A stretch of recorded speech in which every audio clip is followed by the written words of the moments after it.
তো হ্যালো বন্ধুরা, আমাদের এখানে আবহাওয়া দেখাচ্ছি তোমাদের। দেখো কি অবস্থা, সামনে পুজো। বন্ধুরা, আমার সব বালতি বালতি এখন সব পাততে হবে, সব বৃষ্টি হচ্ছে।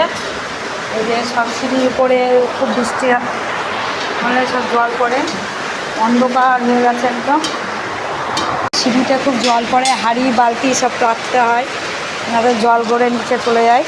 তো সামনে পুজো, দেখো এত বৃষ্টি হলে কি করে মানে রাস্তাঘাট শুকাবে।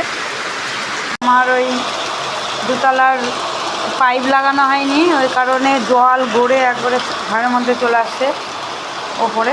আজকে ড্রাগন গাছের ডাল টাল কেটে লাগাবো, মাটিও আনলাম, কিন্তু এই বৃষ্টি এই ওয়েদারে আর হবে না আজকে ড্রাগন গাছ লাগানো। কেটে সব ইয়ে করতে হবে।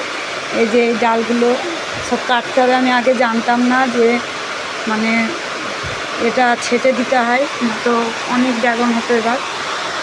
তো এবার জানলাম, এবার এই ডালগুলো সব ছাড়বো।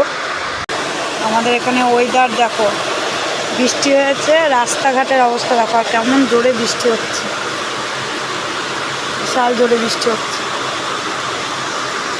তো আমার মেয়ে পড়তে গেছে, এখনও আসতে পারছে না, এত জোরে বৃষ্টি হচ্ছে। আনতে যাবো, সেও হচ্ছে না।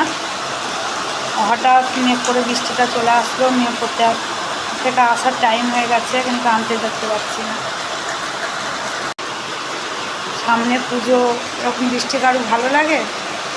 রাস্তাঘাট শুকাবে না, কিছু না, ছেলেপেলে আনন্দ করতে হবে না, তার জামা কাপড় নিতে ইচ্ছে করে না, কিছু লাগে না। আর কটা দিন বাকি আছে।